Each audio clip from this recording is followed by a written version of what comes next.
अकोटाना धारासभ्य श्री चैतन्य देसाई, पूर्व अध्यक्ष और पूर्व सांसद श्रीमती रंजनबेन भट्ट, डेप्यूटी मेयर चिराग भाई, पक्षना दंडक परिषदना शैलेषभाई पाटील, महामंत्री सत्येन भाई तथा आप सौ मीडियाना मित्रों, बिहार दिनની ઉજવણીના કાર્યક્રમ નિમિત્તે યોજાયેલા પત્રકાર પરિષદમાં સર્વપ્રથમ વિનંતી કરીશ વડોદરાના લોકપ્રિય સાંસદ ડોક્ટર હેમાંગભાઈને કે આપણને ઉદ્બોધન કરે. ડોક્ટર હેમાંગભાઈ. આજે આ બિહાર દિનના જે ઉજવણી છે અને ઉજવણી એવી કહી શકાય કે રાજ્ય કક્ષાની ઉજવણી કે જેમાં આપણા માનનીય મુખ્યમંત્રી શ્રી ભૂપેન્દ્રભાઈ પટેલ સાહેબ પોતે સ્વયં ઉપસ્થિત રહેવાના છે, ત્યારે આ ઉજવણી માટેની પ્રેસ કોન્ફરન્સમાં હું આપ સૌ પત્રકાર મિત્રોનું સ્વાગત કરું છું. ઉપસ્થિત સર્વે મહાનુભાવો, આપણા રાષ્ટ્રીય ભારતીય જનતા પાર્ટીમાંથી પણ અમારા કિસાન મોરચાના હોદ્દેદારશ્રી આવ્યા છે, એમનું પણ હું હાર્દિક સ્વાગત કરું છું. અને આગળની વાત હું હિન્દીમાં મૂકીશ, જેથી વડોદરામાં વસતા જેટલા આપણા બિહારી તમામ જે નગરજનો છે એમને પણ હું સંબોધિત કરી શકूं. हमारे माननीय वडाप्रधान श्रीमान नरेंद्र भाई मोदी जी जो समग्र देश में एक भारत श्रेष्ठ भारत की पहल को लेकर आगे बढ़े हैं, इस बार का अगर बजट हो या कोई भी नरेंद्र भाई मोदी जी की योजनाएं हों, उसमें बिहार के लिए उनका सविशेष प्रेम हर बार छलक के आता है. चाहे वो मखाना बोर्ड का बनाना हो या कोई भी बिहार के लिए जो जल संचय परियोजनाएं हैं, वह सब में माननीय वडाप्रधान श्री नरेंद्र भाई मोदी जी की हमारी एनडीए सरकार ने बिहार की सविशेष चिंता हर कदम पे की है. बिहार के जो हमारा एक जमाने में ऐसा कहा जाता था कि नालंदा विश्वविद्यालय भी बिहार में था, बुद्ध की भूमि वह भी बिहार कही जाती है, और बिहार की जो संस्कृति है वह वडोदरा से भी बहुत ही अच्छा ताल्लुक रखती है, क्योंकि वडोदरा में हमारे छठ पूजा में हमें पता चलता है कि कितने सारे हमारे बिहारी भाई बहन वह छठ पूजा की का जो त्योहार है वो मनाने के लिए इकट्ठा होते हैं.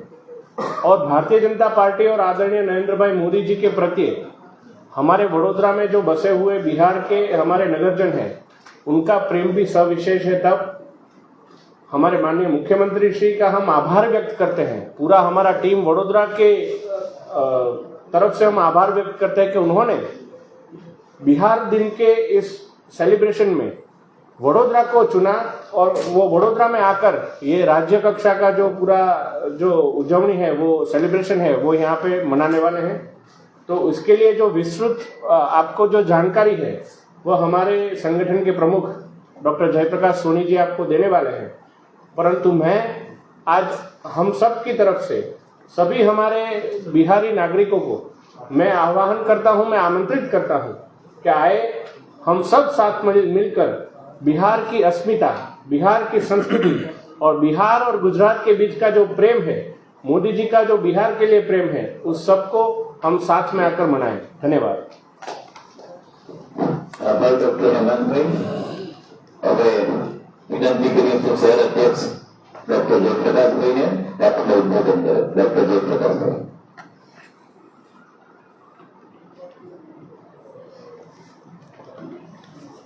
सबको नमस्कार. इस प्रेस वार्ता में उपस्थित हमारे लोकप्रिय सांसद डॉक्टर हेमांग भाई, प्रथम नागरिक श्रीमती पिंकीबेन सोनी जी, पूर्व सांसद पूर्व अध्यक्ष ऐसे श्रीमती रंजनबेन, हमारे लोकप्रिय विधायक श्रीमान चैतन्य भाई, डेप्यूटी मेयर चिराग भाई, और बिहार से हमारे अधिकारी जो पधारे हैं मनोज कुमार सिंह जी, किसान मोर्चा प्रदेश अध्यक्ष इनकी जिम्मेदारी है. हमारे साथ और भी साथी मित्र जुड़े हुए बिहार के भी कुछ समाज के DN ठाकुर साहब, विधान झा जी, सत्यन भाई और हमारे कार्यकर्ता और पत्रकार बंधु. जैसे हेमांग भाई ने बताया नरेंद्र मोदी साहब का एक विजन है, एक भारत श्रेष्ठ भारत।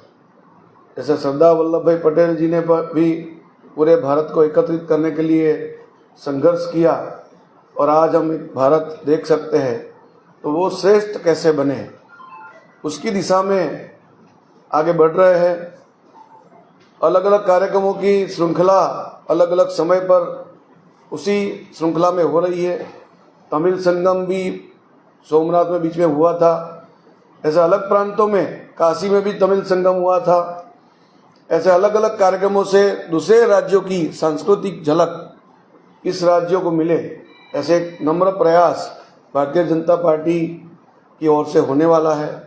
और इसी क्रम में बिहार स्थापना दिवस की उत्साह है यहाँ पर मनाया जाए, ऐसा गुजरात प्रदेश ने सोचा हुआ है।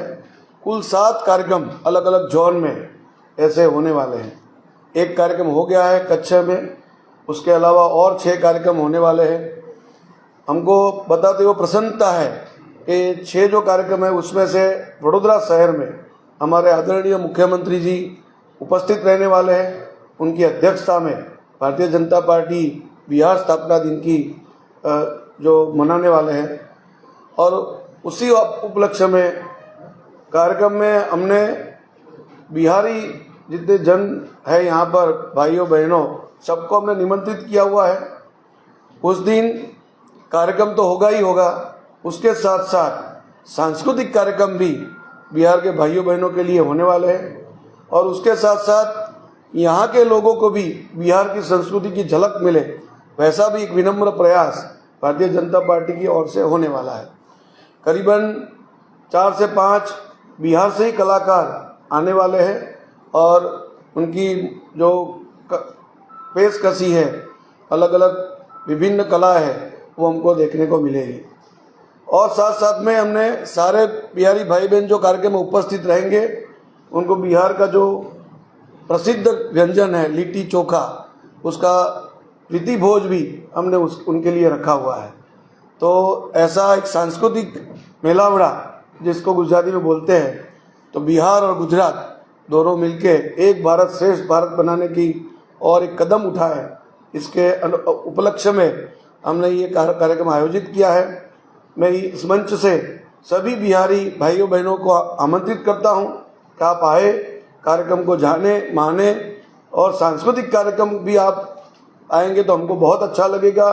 साथ साथ में हम सब साथ मिलके बिहार का जो फेमस डिश है लिट्टी चोखा, उसको भी हम साथ में व्यंजन उठाएंगे, उसका लुत्फ उठाएंगे।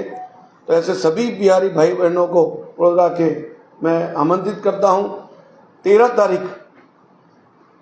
13 अप्रैल यानी परसों ही शाम को 5 बजे अकोटा स्टेडियम में एक कार्यक्रम आयोजित, भव्य कार्यक्रम आयोजित होने वाला है, और उसमें जैसे मैंने बताया आदरणीय मुख्यमंत्री जी उपस्थित रहने वाले हैं। तो सबका मैं आभार व्यक्त करता हूं कि आप सब आए और इस प्रेस वार्ता में इतनी बड़ी संख्या में आप आए और हमारे कार्यक्रम के लिए उत्सुकता दिखाई, उसके लिए सभी का मैं आभार व्यक्त करता हूं, और यहाँ उपस्थित सभी अधिकारियों का भी मैं आभार व्यक्त करता हूं। धन्यवाद। भारत माता की जय। હવે આ જ સંદર્ભમાં કોઈને પ્રશ્નોત્તરી હોય તો 1 બાય 1 કરીએ, પછી પૂર્ણાવતી જાહેર કરીએ છીએ।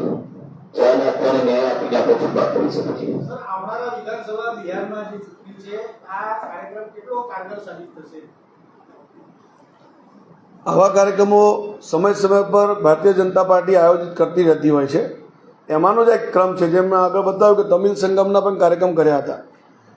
તો એક ભારત શ્રેષ્ઠ ભારત એ માન્ય પ્રધાનમંત્રીજીનું સ્વપ્ન છે। એ સ્વપ્નના સંદર્ભમાં અલગ અલગ સ્ટેટમાં અલગ અલગ પ્રકારના કાર્યક્રમ આયોજિત થતા હોય છે। ઇવન ઘણી સંસ્થાઓને પણ, હું જેમ યુનિવર્સિટીમાં હતો તો મને ખ્યાલ છે કે હું જે યુનિવર્સિટીમાં હતો એ ઝારખંડની એક યુનિવર્સિટી સાથે જોડીને એ બંને છત્તીસગઢ, ઝારખંડ, ગુજરાત એમ મળીને અલગ અલગ કાર્યક્રમો થતા હતા। એવી રીતે અનેક સંસ્થાઓને આ રીતે જોડીને અલગ અલગ સ્ટેટની સાંસ્કૃતિક ઝલક જોવા મળે અને સાંસ્કૃતિક વિરાસતનું આદાન પ્રદાન થાય, એવા પ્રકારનો નમ્ર પ્રયાસ છે।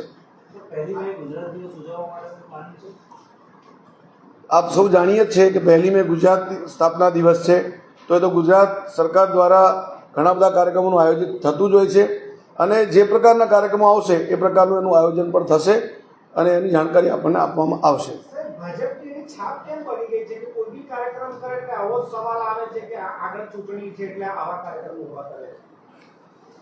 આપ સૌ જાણીએ છીએ કે વિધાનસભાની ચૂંટણીઓ સતત ચાલતી પ્રક્રિયા છે. હમણાં જ મહારાષ્ટ્રની ચૂંટણી ગઈ, એના પહેલાં હરિયાણાની ચૂંટણી ગઈ, દિલ્હીની હમણાં ચૂંટણી ગઈ. એવી રીતે ચૂંટણીઓ તો આવતી જ રહેતી હોય છે અને કાર્યક્રમો પણ અમારા ઉપક્રમમાં ચાલતા જ રહેતા હોય છે. એટલે એક્ઝેક્ટ એ ચૂંટણી ધ્યાનમાં રાખી કોઈ ચૂંટણીનો બહુ વાર છે. જો મારે કરવું જોઈએ તો ત્યારે કરે જ ને, પરંતુ અત્યારે કરવાનો અમારો ક્રમ છે કે બિહારના જે લોકો છે અહીંયા વડોદરામાં વસેલા અને ગુજરાતના જે લોકો છે એની સાંસ્કૃતિક જે વિરાસત છે એનું આદાન પ્રદાન થાય. સ્ટ્રેટેજિકલ પ્લાનિંગ નથી આ કાર્યક્રમ છે તે ચૂંટણી માટે?